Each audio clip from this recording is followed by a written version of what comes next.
Fiadananao, faly miarabantsika rehetra indray ny tenako ry havako malala amin'izao ora sy fotoana izao, ary faly ihany koa mampita ny hafatra ny fampianarana izay tiany tompo amin'ny tolotra ho antsika ampitiavana be indray andro. Iary vavaka isika ry havako malala, anao ny deja, anao ny laza, anao ny voninahitra ry Kristy zokinay malala.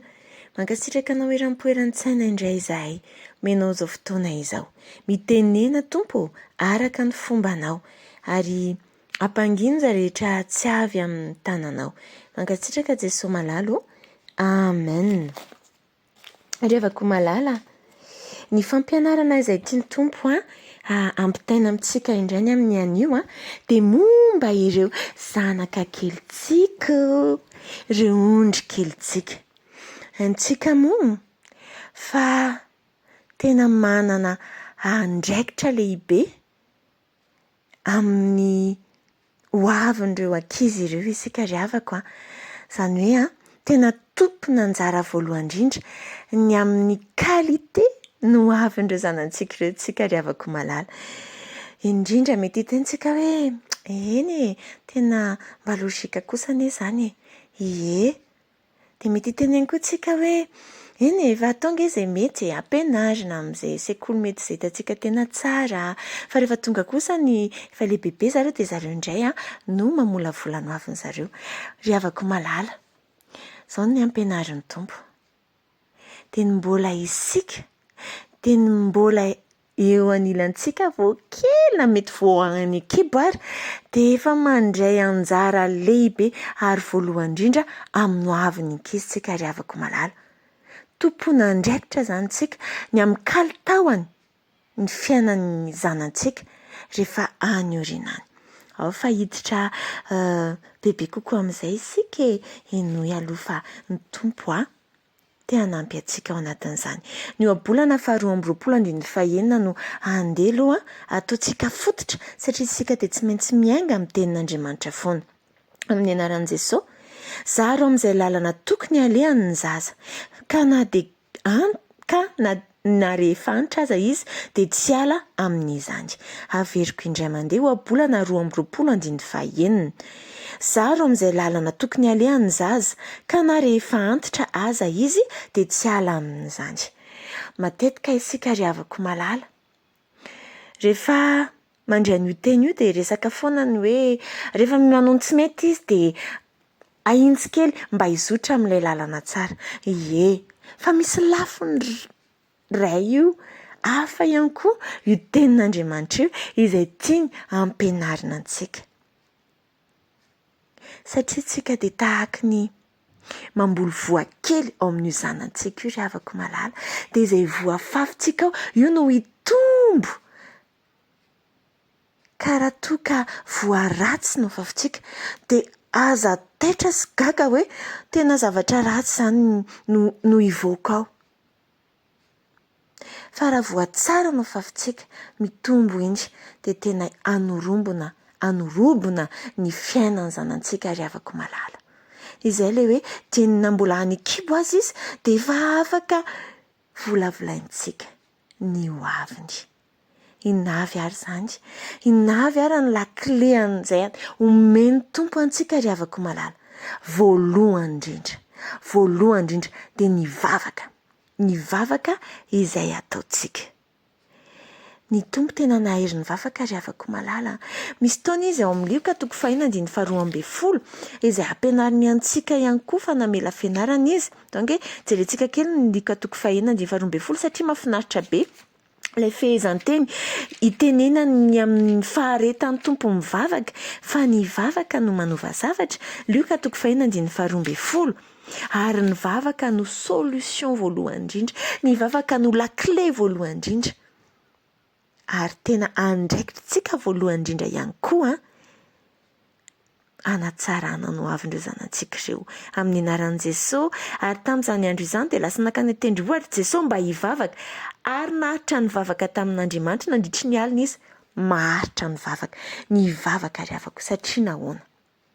Ireo zanantsika ireo ao an-trano izy hitantsika tsara izay ataony rehetrarehetra. rehefa manao tsy mety izy dia zao fa ao koa fatatsika fa tsy tsika irery ry havako malala no mampianatra sy mamolavola ireo zanantsika ireo fa vao mivoaka ny trano izy dia be deaibe ihany koa ny fampianarana azony ihany dia ahoana tsy ho afaka arahantsika maso na ho arahantsika any amin'izay misy azy ireo ny zanantsika fa ny vavaka kosa ry havako ny vavaka izay apetrakintsika amin'Andriamanitra iny no anampy an'ireo zanantsika ireo iny no fitaovana mipelatanantsika ahafahantsika mamehy ny zava-misy any ivelany satria ny vavaka no manova zavatra ny vavaky ny marina dia mahery indrindra zany hoe ny marina zany isika izay mino azontsika ry havako malala ka raha vao faible isika amin'ny vavaka dia aza taitra sy gaga raha toa ka misy zavatra tao tsy ampozintsika tampoka izay tsy nampianarintsika sy tsy nanantsika mivoaka tampoka any amin'ny zanantsika na misy zavatra izay zavatra tsy voafehantsika ka lasa tao ohatry ny hoe tena tsy voafehako intsony ty zanako ty ny vavaka ange ry havako malala izay hoe ety an-tany tahaka ny any an-danitra rehefa mivavaka itsika dia kahatra any an-danitra any mivavy koa izy rehetra angatantsika azontsika tena fitaovana ngeza be sy lehibe ny vavaka ry havako ary izao dia ny mbola kely bilitiny io zanantsika na mbola ao an-kibo ary dia sahy mivavaka sy mangataka izay zavatra tiantsika ataon'ny tompo amin'ny fiainan'izy ireo rehefa any aoriana any izaho ry havako malala ny zanako 10 taona lehibe indrindra dia roso tapany kely indrindra fa dia nyzao dia efa mivavaka ny amin'izay ho vadin'ireo zaza ireo dia nyzao dia efa mivavaka hoe Jesao izao mbola tsy manana safidy ireo zaza ireo fa izao dia efa mampetraka am-pelatananao mba ho vady tsara matahotra anao ane no mampifanenano amin'izy ireo mbola tsy haiko amin'ny firifiripolopolo taona ampolo taonany ihany vao tonga izany fa saingy izao dia efa mitrase ny avenirany ankizy amin'ny alalan'ny vavaka ry havako izay no nampianarin'ny tompo dia izay no tiany tompo zaraina izay ny vavaka ry havako ny vavaka ary mivoana kely fa tsy maninona na ho amin'ny vadintsika aza diny ny mivavaka vao mivoaka ny trano izy dia mandoalia ny arovan'ny tompo azy amin'ny zavatra rehetrarehetra dia aza manana ahintsony izay fandao miompana ao amin'ny zanaka aloha tsika izay ny voalohany ny vavaka tena voalohan'izay ary lehibe indrindra ny faharoa inona ny zavatra amahantsika fa anana ny zanantsika ry havako satria ange ho ny tompo hoe ao amin'ny jaona 120 fahano ny ondrikeliko fahano ny ondrikeliko nanontany amin'ny petera izy petera moa tiava ianao fitiavantsika ny tompo any koa nge ny amahantsika ny ondrikely inona ary ny zavatra fanantsika ny ondrikelitsika ry havako malala ny zavatra miditra ao anatin'ny olombelona dia miditra amin'ny ny organe anankidimy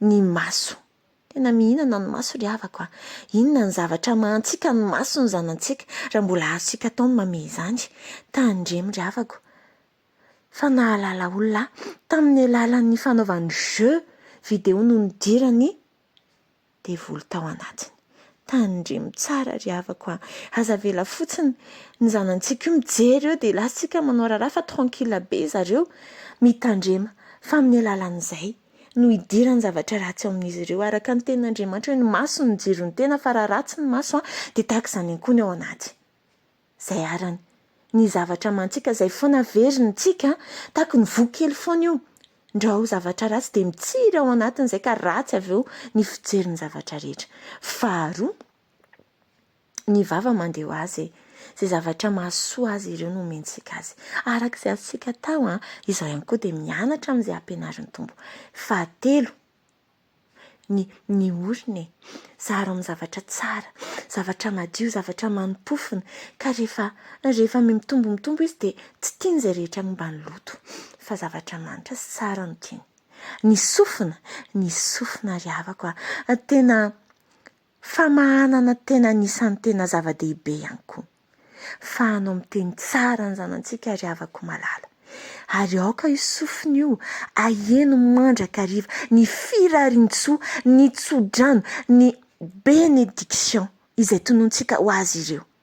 Ry havako malala, aza mijanona eo amin'ny vavaka fotsiny dia rehefa matory zareo dia amin'ny alina dia mangina reo tsika dia mivavaka dia miteny izao Jesosy no tiako mba ho azy ireo. Fa tonono eo amin'ny sofina izy ireo mba haniriany izany ao anatin'izy ireo.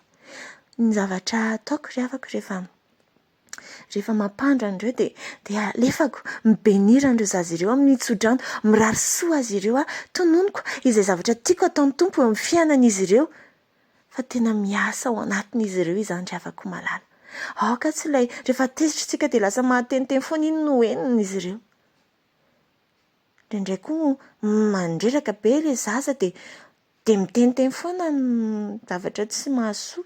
Aoka tsy izany foana. Aoka tsy izany no ren'izy ireo ry havako. Fa ny tsodrano, ny firarintsoa tena miasa be amin'ny famolavolana no avy ny tsara izany ry havako. Tsaroako ny tenin'ilay pasteur izay. Zaho ozy izy isaky ny maraina dia osy foana ny dadako. Mantsy anay mantsy. Vous êtes les meilleurs. Tu es le meilleur. Hany ka rehefa te hanao zavatra dia tiako foana rehefa tsara, tena tsara ny zavatra ataoko dia tena tanteraka tokoa izay hoe meilleur izay. Azontsika ry havako tonono mafy eo amin'ny sofiny zanantsika. Ny zava-tsoa dia ho hitantsika fa tena hanampy azy izany. Indraindray ohatry ny hoe rehefa tonga rehefa lehibe ny zanantsika sy ohatran'izany dia mety misy manontany tena fa maninary ity zazy ity tena tsy mba matahotra, tsy mba mivoatra amin'ny anona mihitsy satria indraindray mety ny zavatra nitenentsika tamin'ny mbola kely. Azafady no mahatonga an'izay zavatra izay fa izao hoe tsy tara fa dia n'izao. Tonony ny zavatra tsara, orenesi ny sofina, hamahantsika ny sofina. Manaraka izany ry havako malala. Firy izao? Iray maso, ny orona, ny vava, ny sofina, dia inona ilay izy? Ny toucher, ny fikasohana ry havako. La peau. Tena ilainy zanantsika ry havako. Io fikasohana io, ataontsika câlin kely izy, ataontsika bisou kely izy. Na indraindray aza ny ankizy ohatran'ny tsy dia tia bisou Tena ilaina, mamana, ny fitiavana, aseho amin'ny fihetsika, aseho mivaingana ny fitiavana ry havako.